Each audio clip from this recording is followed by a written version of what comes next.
তেহারি তেহারির নামটা শুনলে মনে হয় জিভে পানি চলে আসে। আসসালামু আলাইকুম, welcome back to my channel. আজকে আপনাদের লগে শেয়ার করছি একদম রেস্টুরেন্ট স্টাইলের তেহারি রান্না। কোরবানির মাংস দিয়ে এই তেহারিটা রান্না করার পরে এতটাই মজার হয়েছে, এতটাই হওয়া হয়েছে, একবার আর রেসিপিটা দেখি না রান্না করি না খাইলে বুঝতে পারবেন না। আর ভিডিওটা প্রথম থেকে শেষ পর্যন্ত দেখবেন এবং ওগার লাইক দিয়ে আর ভিডিওর লগে সংযুক্ত থাকবেন আর সাবস্ক্রাইব করে অল বাটনে প্রেস করে রাখবেন। আমি চুলের উপরে একটা বড্ড হাতিলে দিছি, ইয়ানের মধ্যে আমি 1 থেকে 1.5 কাপ পেঁয়াজ কুচি দিছি। এবার এখানে 3টা তেজপাতা আমি ছোটো করে কাটে দিছি। এর হরে ইয়ানে কিছু গরম মশলা দেব, ইয়ানে বড্ড আছে 3 টুকরো দারচিনি নিচ্ছি আর 4-5টা কাবাব চিনি নিচ্ছি, কিন্তু কাবাব চিনিকে তারপর বড় জয়ত্রী নিচ্ছি।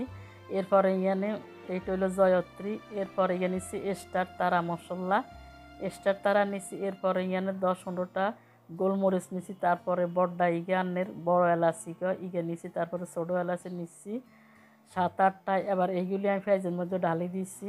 দিতেছি 1 চামচ লাল মরিচের গুঁড়া, জালটা আপনাদের পছন্দ অনুযায়ী দিবেন। এবার দিতেছি স্বাদ মতো লবণ। এ পর্যায়ে ইয়ানে 1 চামচ পরিমাণ জিরা গুঁড়া দিচ্ছি। আর 1 চামচ দিছি, মোট 2 চামচ পরিমাণ জিরা দিছি। তারপরে 1 চামচ পরিমাণ ধনিয়া গুঁড়া দিয়ে দিমু।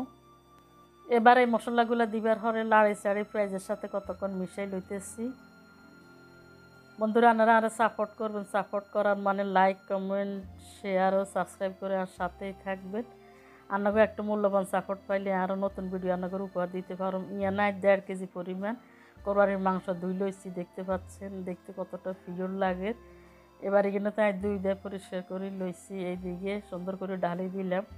ঢালি দেওয়ার মশলার লগে লাড়ি চাড়ি মিশিয়ে নিচ্ছি আর চুলোটা ধরাই দিচ্ছি। ধরাই দেওয়ার পরে আমি 5-7 মিনিট এখানে জাল করে লইছি, মানে কষাই লইছি। দেখতে পাচ্ছেন অনেকটা পানি বাইরে হয়েছে। এবার এখানে 1 চামচ পরিমাণ আদা দিচ্ছি। তারপরে এখানে 2 চামচ পরিমাণ রসুন বাটা দিব। এই গোস্ত কিন্তু প্রায় 20 মিনিট রান্না করে লইছি। এ পর্যায়ে এখানে তেহারিগুলো রান্না হওয়ার জন্য এখানে 1 প্যাকেট তেহারি মশলা ঢালি দিতেছি।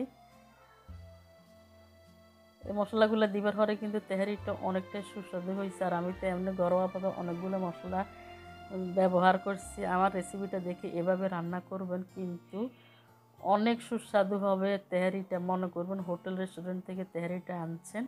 মাশাআল্লাহ আমার তেহারিগুলো এতটাই মজা হয়েছে যা মানে হোটেলকে হার মানাইছে।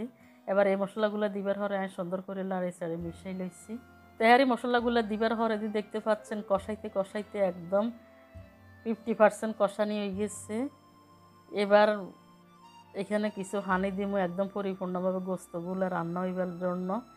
আর গোস্তগুলো একটু নরম নরম হইলে কিন্তু তেহারিটা খাইতে অনেক ভালো লাগবে। এবার এখানে পরিমাণ মতো হানি দিতে হইব, দিয়ে বারবার বারবার লাড়ি লাড়ি এগুলো রান্না করে নিতে হইব। আরও কতক্ষণ রান্না করে নিবার পরে এখানে 1/2 কাপ পরিমাণ টক দই দিচ্ছি। টক দইগুলো ইনস্ট্যান্ট আমি ঘরে বানাই নিচ্ছি।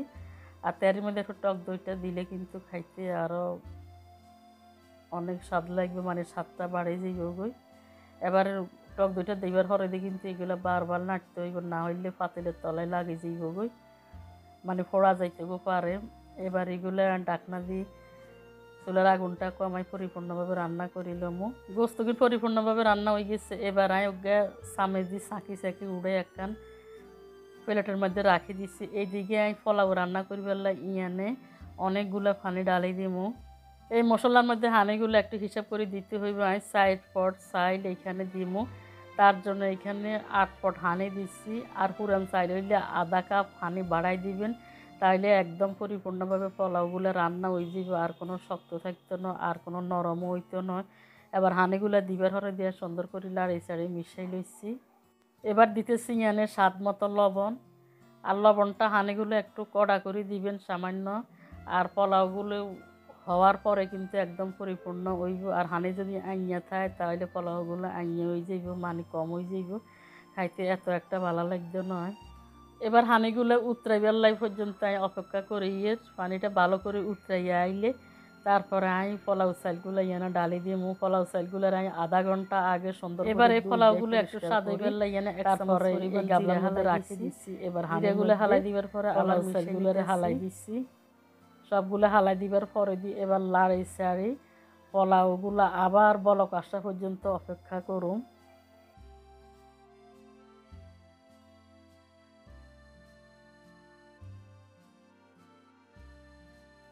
বলক চলে যাইতেছে আর দেখছেন মশলাগুলা তেলগুলো উপরে দিয়ে বাসি উঠছে, পোলাও চাইলেরও বলকটা চলে যাইছে। এবার চুলের আগুনটাই একবারে কমাই দিই, ডাকনা গা দিই আরও কিছুক্ষণ এগুলো রান্না করিলমু।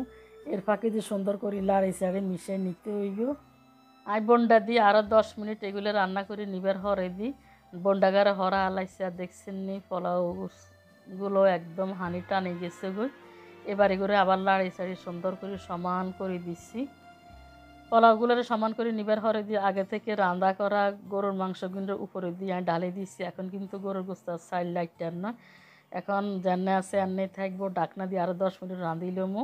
এরপরে আমি ডাকনা গাড়া হওয়ার সুন্দর করে উল্টে পাল্টাই লাড়াইলমু। এখন আন্নের পোলাও চাইলের লগে গোস্তগুলো মিশাইলে আন্নের পোলাও চাইলের বুকগুলো শক্ত থাকি যেইভাবে খাইতে এত ভালো লাগতো না। এবার এখানে সারিয়া কাঁচামরিচ দিচ্ছি আর 1 মুঠ পরিমাণ কাঁচা বাদাম, মানে বাদাম আর কিশমিশ দিচ্ছি, এগুলো দিবার হরে দিই। এবার এখানে কেনা জল দিয়ে দিব 1 চামচ পরিমাণ। আসলে তেয়ারির মধ্যে একটু কেনা জলটা দিলে আপনার হোটেল আর বিয়ে বাড়ির স্বাদটার গ্যারান্টা পাওয়া যায়। কেনা জল ডালি দিবার হরে দিই। এবার ডাকনাগা লাগাই দিব। আরও 10 মিনিট ধরে ডাকনাগা হরা আলাইছি। এবার আমি উলুট পালুট করি গোস্ত আর হলাও মিশাই লইয়ের, এরকম উল্টায় পাল্টায় সুন্দর করে মিশাই গোস্তর সাথে পোলাওগুলা মিশাই নিতে হইব। দেখতে পাচ্ছেন কালারটা একদম রেস্টুরেন্টের মতন আইছে, হোটেলের মতন দেখা যায়। এরকম আসলে সবাই কিন্তু এই কালারটা আনতে পারে না, একজন অরিজিনাল হোটেলের মতো আন্নের তেয়ারির কালারটা, তেয়ারির অরিজিনাল কালারটা চলে গিয়েছে দেখে হয়তো বুঝতে পারছেন।